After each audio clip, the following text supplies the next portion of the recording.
Hello and welcome to the Kraze Food Studios. My name is David. I'm the CEO of Kraze Foods, and what we wanted to do was basically show you how to start a food business. And we're going to use Kraze Foods LLC as an example.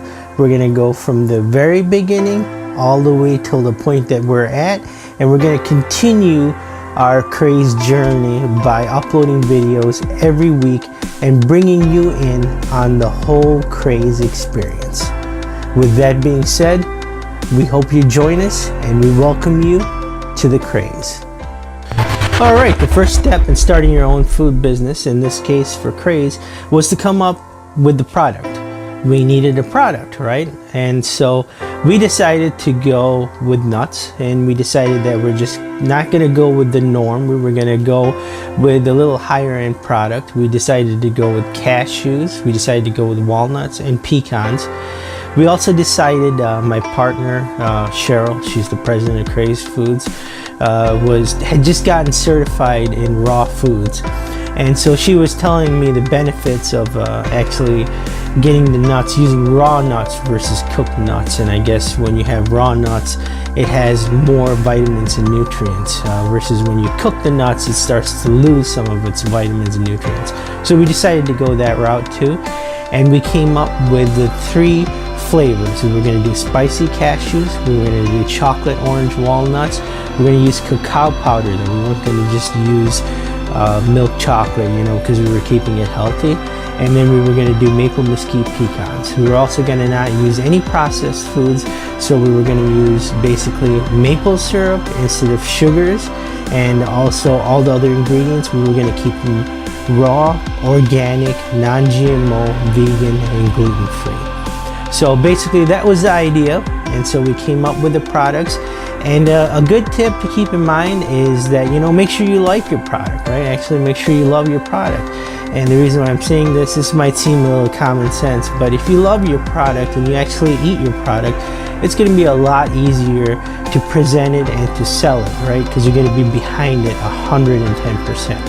So that was our first step, was coming up with a product. All right, the next step in opening up a food business is to come up with the name. And now when you think of a name, I want you to think about branding. That's what we did. We thought about us now and maybe 10 years from now.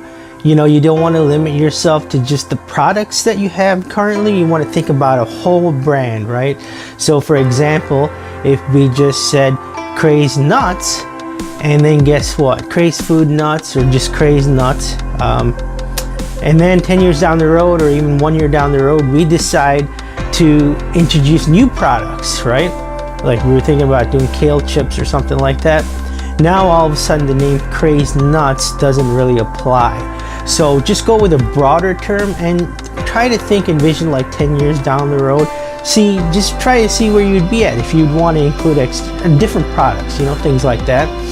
And then the other thing you want to keep in mind is a website name. So when you do come up with this name, you want to make sure that the website is available, something close to it, so that people can relate to, so that when you tell them, hey, this is what the name is, it's Kraze Foods, then, your website, our website was krazefoods.com. We made sure that was available. And then also you want to make sure legally you can do business. So you want to check the government sites to make sure that you can form a business with that name, right? So our business is Kraze Foods and it's LLC. So legally you also want to check to make sure you can do that. So that's the whole process of coming up with a name, and that's what we used at Kraze Foods for coming up with a name. All right, so the next step here at Kraze Foods was to decide where we were going to sell our products. So that was the next step, basically. Where all are we going to sell the product? And we decided that we were going to sell them in craft shows and fairs. That was the easiest avenue to go about. And then the next one, we wanted to do an electronic store, an online store, an e-commerce store. So that would involve a little bit more, because obviously you have to set up the online store on your website. And then we also decided we wanted to sell to retail stores, to some of the bigger retail chains. So those were the 3 avenues that we decided to pursue when selling our product. So that's the other step you have to keep in mind. The next step is, where are you going to sell your products? All right, so the next step that we pursued in starting a food business, using Kraze Foods, of course, is the example, was the nutrition information. Now, in the last video, we talked about where you plan on selling, and if you did plan on selling in the craft shows and fairs locally, there is something called a cottage law, and you might want to check and see if it exists in your state. And if it does exist, then you don't have to put the nutrition information when you sell it to people. So that was something that we could not do because we decided we wanted to sell the product online and also to retail stores. So we were forced to come up with a nutrition information because we have to have that on our package. You cannot sell it online by law without the nutrition information, and the retail stores, a lot of them will require you to have the nutrition information. Some of them won't. It's going to depend on their store. So, but in our process, that was the next step, was getting the nutrition information for all three of our products, which were the spicy cashews, chocolate orange walnuts, and the maple mesquite pecans. Okay, so the next step that we had to figure out for starting our food business, and of course using Kraze Foods as the example, was where we were going to make the product. And now if you're just going to sell in the fairs and craft shows, there is something like we mentioned in the last video about a cottage law, and that will basically allow you to make the food in your home kitchen and sell it in limited quantities, but you'll have to look into that. It differs state to state. This, once again, was not an option for us because we wanted to sell the product online and we wanted to sell the product to retail stores. So we had two choices. One, to look and see if we could get a kitchen, a commercial kitchen in a church, which we tried to do, but it was very hard and we could not find one. And the second was a commercial kitchen.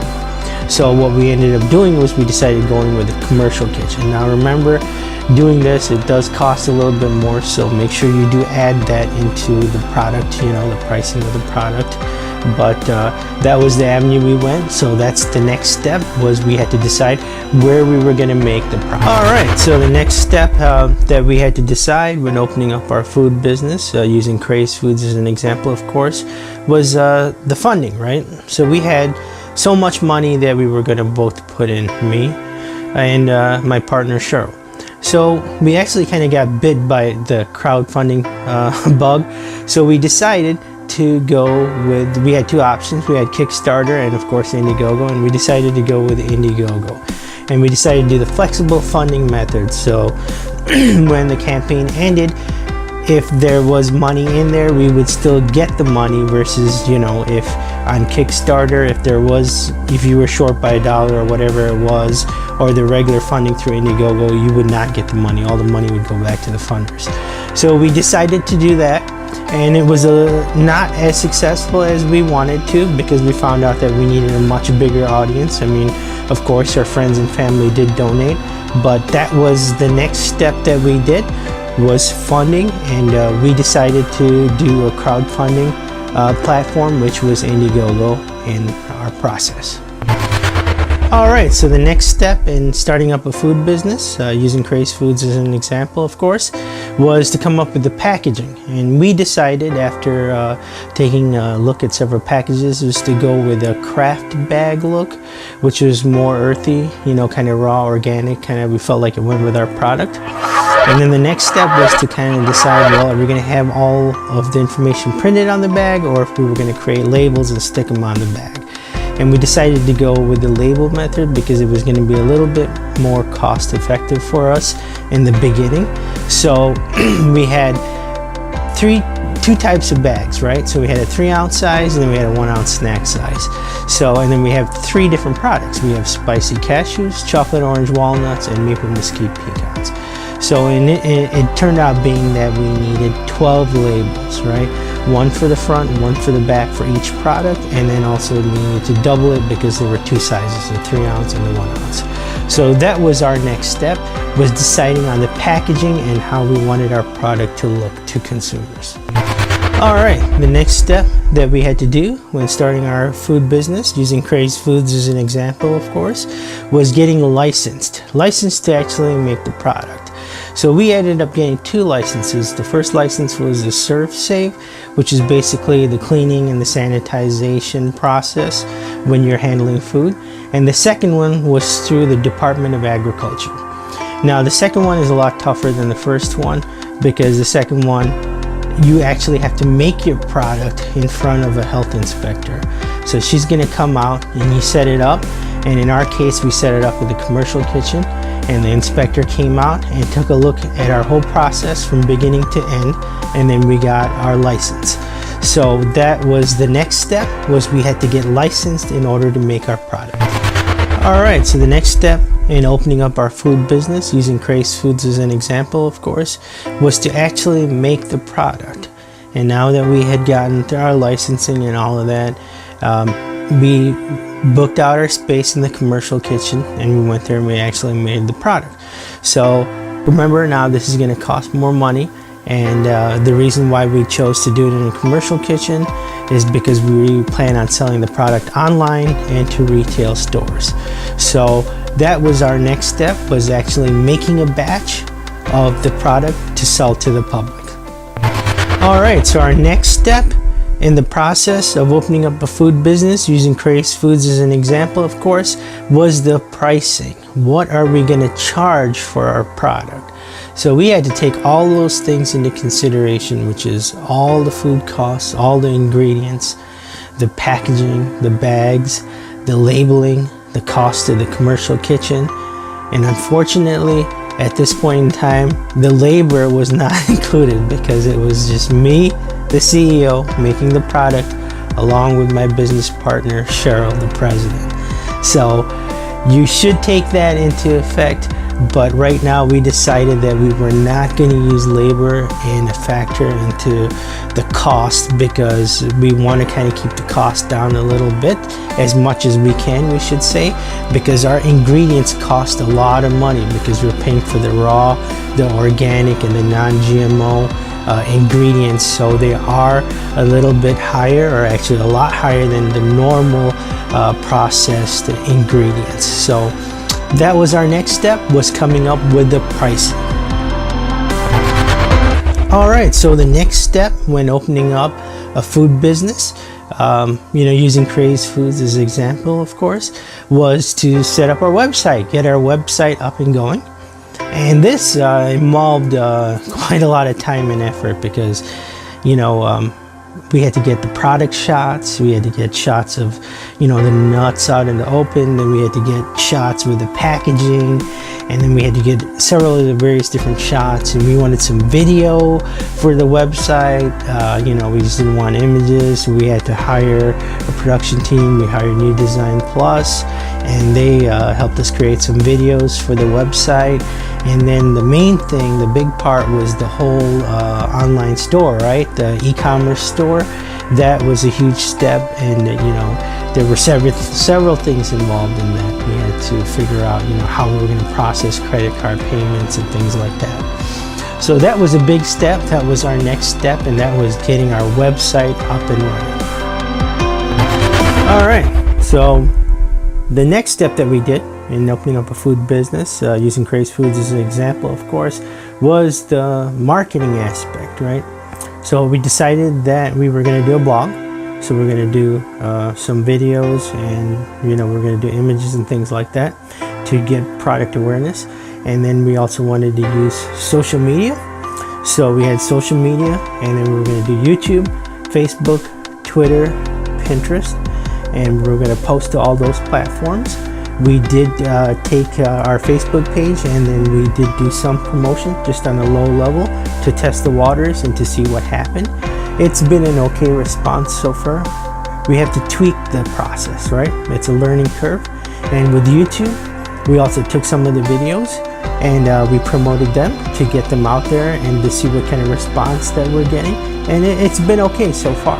And then also we decided to do a press release. We were going to do 2 of them. We did one just to let people know that we were coming, and then now we're going to do another one this week, and we're going to launch that, and that's to let the people know that we do have the online store and the product is available for sale. So basically that's everything we've done to this point to launch our food business, which is Kraze Foods, of course, with the 3 products: the spicy cashews, the chocolate orange walnuts, and the maple mesquite pecans. Now, my name is David. I am the CEO of Kraze Foods, and I want to just let you know that we're going to be posting every week to bring you our business, and we want to give this a unique experience and share everything with you. So just in case you are thinking about starting a food business, or you do currently have a food business, hopefully we can bring some ideas and share thoughts and things like that. So we will be posting every week, so please do keep that in mind. And with that being said, we welcome you and we hope you join the Kraze.